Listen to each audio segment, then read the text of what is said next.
लेते हैं और खास करके गोल्डन टेम्पल की ख्याति बहुत है। मैं कईयों बार आया था जब स्टूडेंट था, स्टूडेंट का जनरल सेक्रेटरी चुना गया था उस वक्त आया था। फिर मैं बोर्ड ऑफ रीजेंट था तो लुधियाना में वहाँ पर एग्रीकल्चर यूनिवर्सिटी पहली थी, अभी भी है, उसका भी रिसर्च ग्रुप में मैं 71 में आया था। उसके बाद में अनेक बार आया हूँ, लेकिन ऐसा पब्लिकली हमको आपका दर्शन लेने का अवकाश नहीं मिला। लेकिन आज मैं इस चुनाव के दौरान पे प्रचार के लिए आया हूँ और आज पंजाब के युवाओं में एक बहुत बड़ी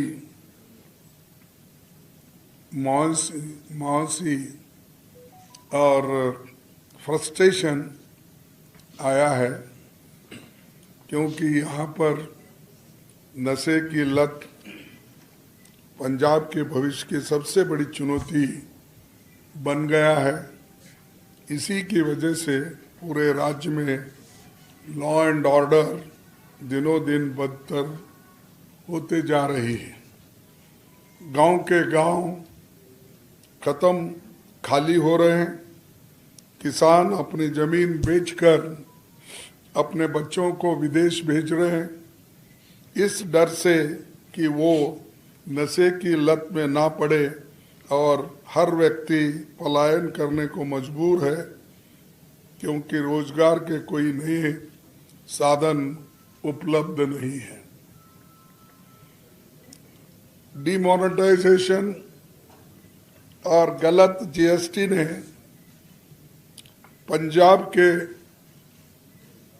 एमएसएमई जो स्मॉल मीडियम इंडस्ट्रीज की नुकसान यहाँ पर बहुत पहुँचा है। ये डिमोनेटाइजेशन और जीएसटी के वजह से हमारी सरकार आएगी तो हम इसको बहुत ही सिंपल बनाएंगे, और जीएसटी खास करके जिस स्मॉल स्केल इंडस्ट्री चलने के लिए जो करना है वो हम अपने हिस्से करेंगे। उसके अलावा भी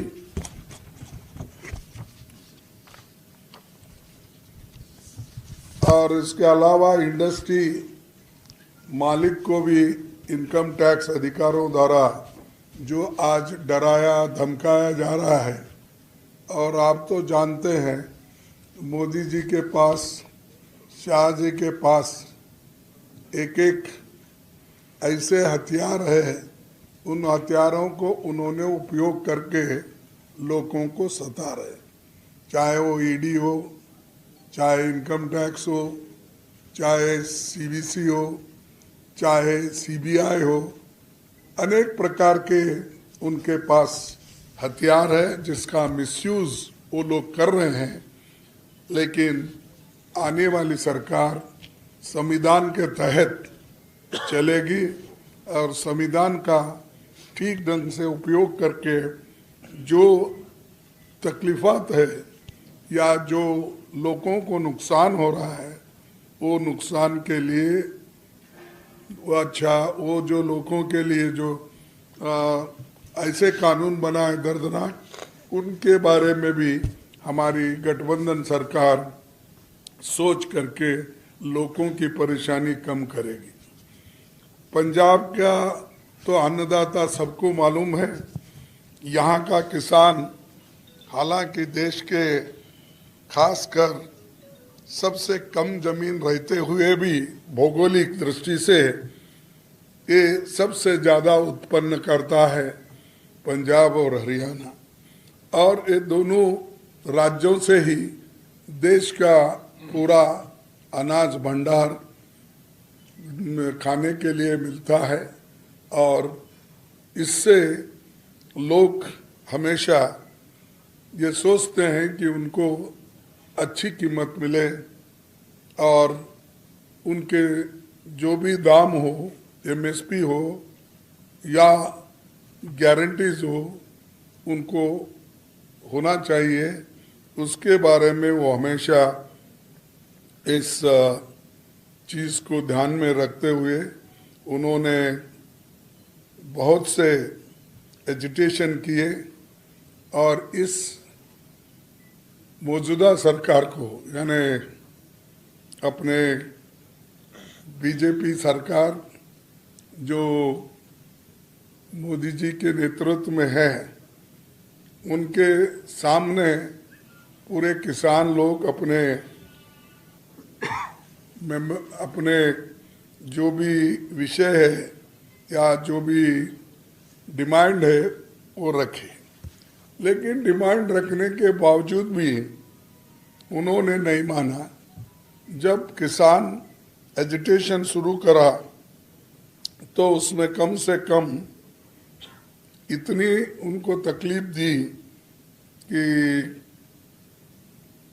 उनको आंसू गैस छोड़ा गया और धूप में बैठे हुए लोग ठंडी में भी बैठे और किसान साल भर सड़कों पर बैठा। उसकी मोदी जी को उसकी फिक्र नहीं थी और लोगों को सताने के लिए कांटे बिछाए, दीवार बंधे, बहुत कुछ किए कि उस मोमेंट को तोड़ने के लिए वो हर चीज करते रहे। लेकिन लोग डरे नहीं और उस वक्त किसानों के आंदोलन में कम से कम 750 लोग मारे गए, मर गए, मारे गए, सुसाइड हो गया, हार्ट अटैक्स हो गए। ये सारी चीजें उस वक्त होने के बावजूद भी मोदी जी कभी ठसका मस वो नहीं बोले और वो हमेशा अपनी ही बात कहते रहे। और शुरू में तो ये बहुत बोले कि मैं वो करूँगा, ये करूँगा, लेकिन उन्होंने कुछ नहीं किया और आज लोग परेशान हैं। और उसके बजाय उन्होंने 3 काले कानून लाया, जो है एक तो मंडी का, एक तो प्राइस इसका फिक्सेशन का, और तीसरा जो अपना एमएसपी के लिए उन्होंने कुछ बात नहीं की, लेकिन उसको निकालने की भी उन्होंने कोशिश की। यानी हर चीज से तंग उन्होंने किया। तो उसीलिए हम एमएसपी की गारंटी के लिए कानून लगाएंगे। ये तो हमारा 5 न्याय जो है, उन 5 न्यायों को हम इम्प्लीमेंट करेंगे, जिसमें एक युवा न्याय है, नारी न्याय है और किसान न्याय है, श्रमिक न्याय है और हिस्सेदारी न्याय है। ये 5 हम करेंगे। और उसके अलावा उसके नीचे जो आते हैं, यानी उसके अंदर जो 25 गारंटीज, वो पूरा मैं पढ़ के बताने के बजाय आप सभी को मालूम है कि हमारी पार्टी ने ये 5 न्याय के साथ 25 गारंटी भी, ये तो 5 न्याय है जो मैंने कहा। उसके अलावा ये हाथ बदलेगा हालात, इसमें हमने इस 5 न्याय को 25 उसमें गारंटी हमने दी है।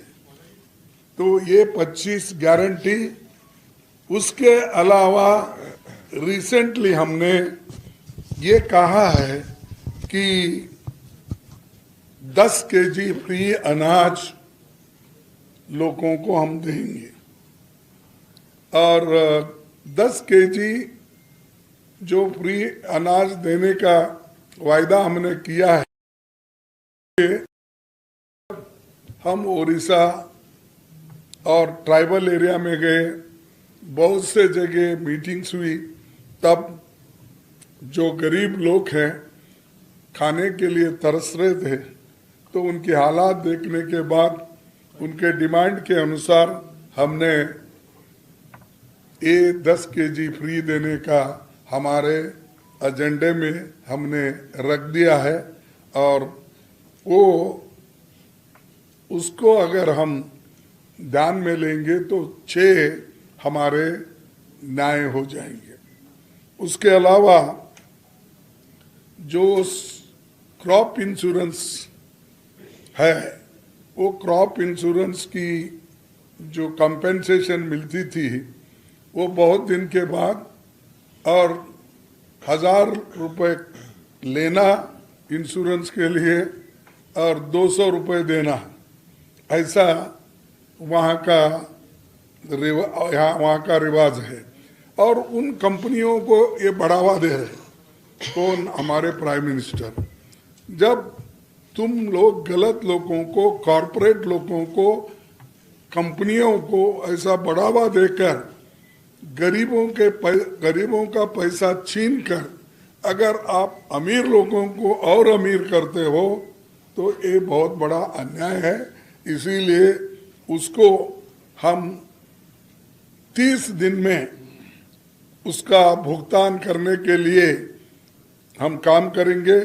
और खेती के जितने भी सामान हैं उसको जीएसटी मुक्त कर देंगे, चाहे वो ट्रैक्टर हो, चाहे कोई खेती के सामान हो, चाहे फर्टिलाइजर हो, चाहे औषध हो, चाहे जो भी चीज कनेक्टेड विथ खेती के संबंध में है, उनको भी हम जीएसटी फ्री कर देंगे।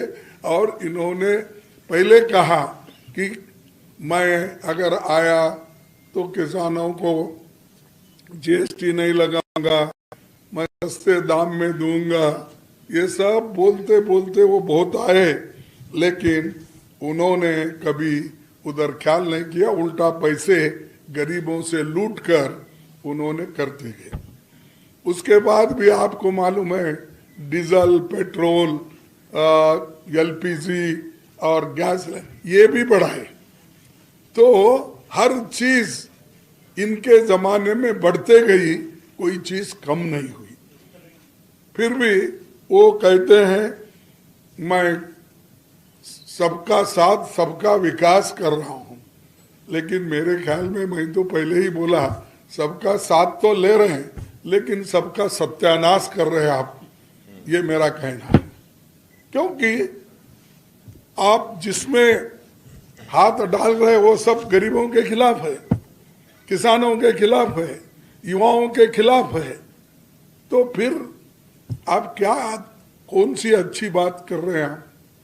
तो मैं ये भी कहना चाहता हूं, एक तरफ तो हमारी आमदनी घट रही है, एक तरफ कीमतें बढ़ रहे हैं, और एक तरफ बेरोजगारी बढ़ रही है, और दूसरी तरफ ये महाशय अग्निवीर योजना लाके इन्होंने सारे युवाओं के भविष्य को खत्म कर दिया।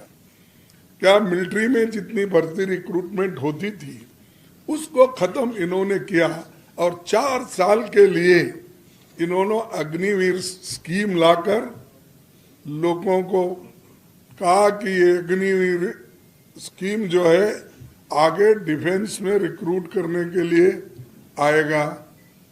रिक्रूटमेंट ही बंद करे आप। सेंट्रल गवर्नमेंट में 30 लाख रिक्रूटमेंट है एम्प्लॉय, और पूरे देश का अगर आप हिसाब लिया, जितने भी स्कूल्स है, कॉलेजेस है, यूनिवर्सिटीज है, सरकारी नौकरी है, ये सबका लिए तो आपको 1 करोड़ से भी ज्यादा सरकारी नौकरी खाली है, लेकिन मोदी जी कभी उसको भर्ती करने का सोचे नहीं। और बात तो करते हैं शेड्यूल कास्ट, शेड्यूल ट्राइब्स, दलित, पिछड़े, अति पिछड़े, उनका भविष्य, मैं उनका भविष्य देखूंगा, उनकी रक्षा करूंगा। कहाँ जो है सो नौकरी दलितों की निकाल रहे हैं, पिछड़ों की निकाल रहे हैं और आदिवासियों की निकाल रहे हैं, और ऊपर से बोल रहे हैं मैं उनका रक्षण करने वाला हूं। संविधान को अगर कोई प्रोटेक्ट करेगा वो मोदी करेगा, ऐसा बोलो। तो मोदी प्रोटेक्ट करने वाले अपने, अब आज के नौजवान जो परेशान है, अग्निवीर जैसे स्कीम को आपने लागू करके मिलिट्री में जो लोग जाना चाहते हैं वो मिलिट्री में जाने वालों को भी आपने मदद नहीं कर रहे। ये इससे बड़ी भूल क्या हो सकती है? अगर आप जब जवान रहते हैं उसी वक्त उनको अगर नौकरी नहीं मिली तो उनका पेंशन कहाँ मिलेगा? उनको नौकरी में फिर कौन लेगा उम्र ज्यादा होने के बाद? ये सारी चीजें हैं, और महंगाई के कारण देश भर में जो भी चल रहा है वो एक तरफ चल रहा है, लेकिन जो इनके हाथ में है वो भी वो कर रहे हैं कि ज्यादा से ज्यादा। आज देखिए, हम मोदी के विचारधारा के खिलाफ है, आरएसएस के विचारधारा के हम खिलाफ है। हम किसी एक व्यक्ति के अगेंस्ट नहीं है। अब बहुत से लोग बोलते हैं मोदी पाप बेचारा गरीब घराने से आया, वो ऐसा हुआ वैसा हुआ, क्या क्या की बोल लेते हैं। बोल लेने दो, हमको कोई उसमें एतराज नहीं। अगर आप गरीबी से आते हैं तो गरीब बोल लीजिए, लेकिन बोलते बोलते आप ये भी बोलते हैं, धर्म में झगड़ा लगाने की बात भी करते हो, बाकी चीजें भी करते हो, लेकिन आप प्राइम मिनिस्टर हो एक देश में। देश को संभालने के लिए, देश को एक होके रखने के लिए आपका दायित्व होता है कि आप संभल के चले। और दूसरी बात यह है कि इस देश में अमन चैन तरक्की सब रहना चाहिए, लेकिन ये सब खत्म करने वाले लोग जो हैं वो मोदी जी के कमरे में बैठे हैं, मोदी जी के साथ है। और उसीलिए मैं आपसे यही कहूँगा कि हमारे पार्टी के ओर से जो हमने गारंटी दी है, और पहली नौकरी पक्की का, महिलाओं के लिए महालक्ष्मी योजना 1 लाख रुपए सालाना और 8,500 रुपए महीना, ये हम जो दे रहे हैं, ये पहला स्कीम है देश में, अब तक कोई लागू नहीं किया। और श्रमिकों के लिए जो नरेगा में अब 200, 250, 300 रुपए मिलता है, हम उसको 400 रुपए मिनिमम वेजेस करने वाले हैं। और कर्ज माफी, एमएसपी, ये 2 चीजें भी हम करने वाले हैं।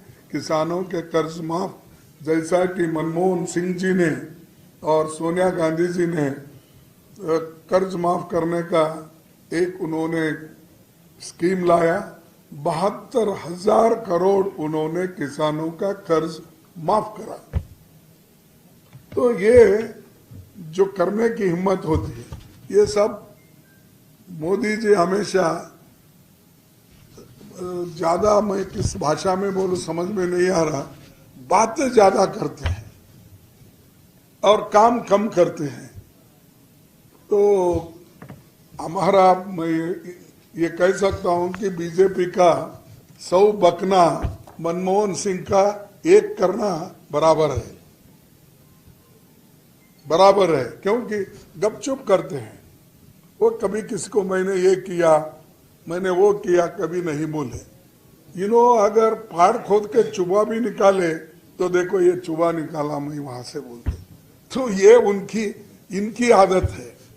तो दोस्तों, ये बराबरी का हिस्सा और एमएसपी, ये सारी चीजें हम करेंगे। इसके साथ कांग्रेस पार्टी के गरीब परिवारों के लिए मैंने अभी कहा कि 10 केजी हम इसमें देने वाले हैं फ्री, और वो सब गरीबों के लिए अच्छा है देश के। इसमें कोई ये नहीं है, लेकिन कभी कभी मोदी जी ये हमारे मैनिफेस्टो को देखते नहीं, मैनिफेस्टो को पढ़ते भी नहीं। इसीलिए हमने उनको कहा अगर मैनिफेस्टो में आपको सब मुस्लिम लीग का दिख रहा है तो मैं एक आदमी को भेजता हूं, वो पढ़ेगा, आपको एक्सप्लेन करेगा इसमें कौन सा है। ये देश के लिए है, युवाओं के लिए है, किसानों के लिए है, श्रमिकों के लिए है और हर पिछड़े हुए लोगों के लिए है। तो ये अपना जो भी डिमांड हम जनता के सामने रखे, जनता हमको जरूर आशीर्वाद देगी और आशीर्वाद दे के इस बार जिताएंगे और गठबंधन आने है।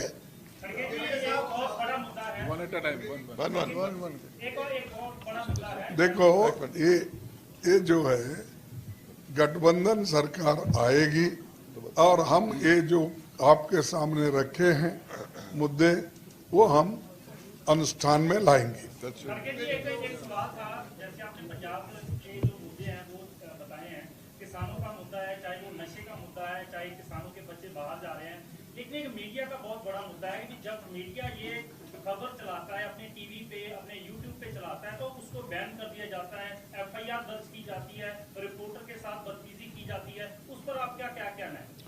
देखो हम तो मीडिया फ्रीडम ऑफ एक्सप्रेशन होना चाहिए, फ्रीडम ऑफ राइटिंग होना चाहिए, बोलने का अधिकार, लिखने का अधिकार वो होना चाहिए। उसीलिए तो हम बोल रहे हैं ना डेमोक्रेसी बचाओ संविधान बचाओ, क्योंकि जो आज कोई भी चीज जो ठीक है, जो समझदारी की बात करता है या थोड़ा सा जो सरकार के खिलाफ जाता है तो उसको फौरन अंदर जेल में डालते हो या उसका एडवर्टाइजमेंट बंद करते हो या नहीं तो उसको किसी ना किसी बहाने निकाल देते हो। ये तो चल रहा है, देख रहे हैं हम। तो ये उसीलिए तो हम ये बोल रहे हैं ना, जो संविधान है, संविधान को अब दुरुपयोग कौन कर रहे हैं? मोदी जी कर रहे हैं। और डेमोक्रेसी में इस तरीके से अगर चला और मीडिया को चौखंबा बोलते हैं तो इसीलिए हम तो ऐसे चीजों को कभी अगर कोई गैर कानूनी चलाता है, अगर कोई ब्लैकमेलिंग करता है तो बात और है, उसके लिए कानून है, कानून के तहत करेंगे। एक तीसरा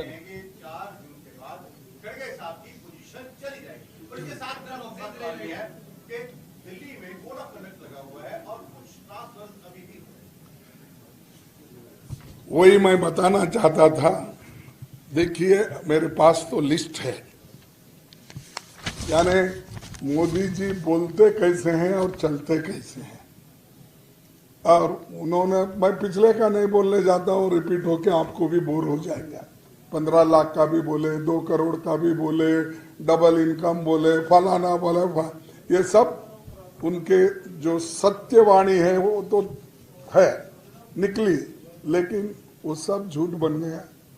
अभी भी जब आपके बात पर मैं सहमत हूं, देखिए IAS ऑफिसर 27 तारीख आज कल, तो 27/5/2024 कोड ऑफ कंडक्ट है। 26 ऑफिसर्स को उन्होंने ये अपना ट्रांसफर किया और वो जहाँ पोस्ट है उन पोस्टों के लिए उन्होंने मेंशन किया कि ये इक्विवेलेंट पोस्ट कहाँ है, यूपी में किधर उधर इधर, जहाँ उनको the appointments of the committee of the cabinet has approved the empanelment of the IAS officers for role.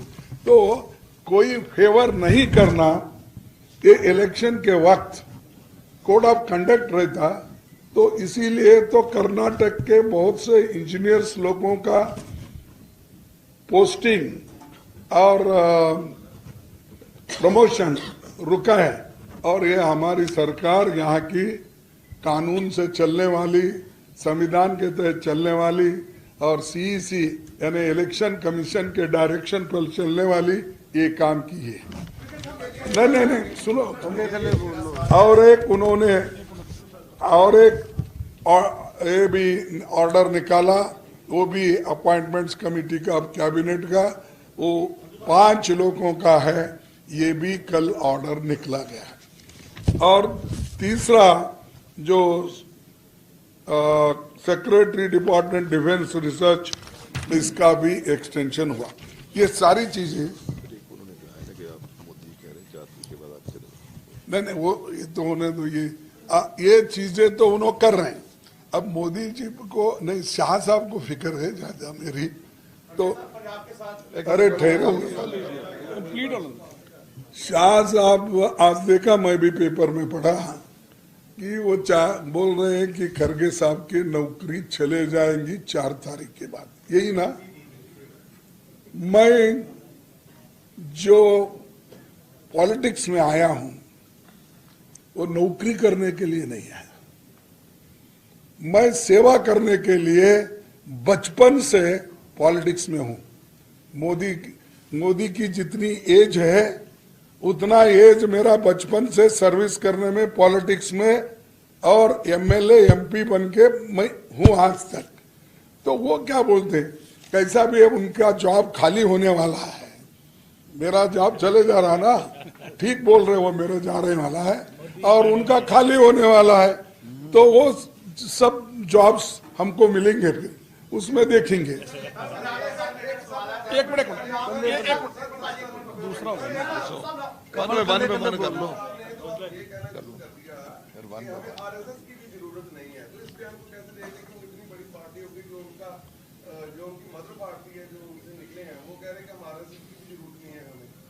देखो भाई, उनकी मदर पार्टी रहने दो, फादर पार्टी रहने दो, हमसे कोई वास्ता नहीं, दोनों एक ही है हमारे लिए। जब तक उनकी विचारधारा एक है और उस विचारधारा से हम सहमत नहीं हैं, और इसीलिए तो हम लड़ रहे हैं मोदी के खिलाफ। उनकी विचार, एक व्यक्ति के खिलाफ नहीं लड़ रहे मोदी बोल के, उनके विचारधारा के खिलाफ हम लड़ रहे हैं। वही विचारधारा आरएसएस की है, वो दोनों एक होकर ही हमारे संविधान को खत्म करने का प्लान किए हैं। तो मैं उसमें नहीं जाता, उसको क्या देख रहे, इसको दोनों पहले मिलके ही काम किए, और आज भी हमको देश को खत्म करने का काम वही कर रहे हैं। एक मिनट पूछना, एक कोना दीवारी है ताड़ी वाली, वन बाय वन पूछो फिर हाँ, आपकी सरकार नशा पे काम किया जाएगा, क्योंकि पहले की सरकारों ने किसी ने काम नहीं किया नशे पे और बेरोजगारी। आज नौजवान बेरोजगार फिर रहे हैं, किसी को नौकरी नहीं मिलती, बेरोजगार लोग फिर रहे हैं बेरोजगारी के लिए। अरे हम तो ये बोल रहे हैं ना साहब, बेरोजगारी का हमने पहले ही बताया कि इस देश में बेरोजगारी बढ़ रही है और सरकारी नौकरियां इतनी खाली है देश में 1 करोड़ के नजदीक, और 30 लाख तो सिर्फ सेंट्रल गवर्नमेंट में है। ये बैकलॉग वैकेंसीज भी हम फिलअप करने के लिए हम गठबंधन की सरकार आई तो बराबर ये करेंगे। एक और दूसरा, आपने कहा, मैं पहले ही जिक्र किया उसका, नशेबंदी का, इसका।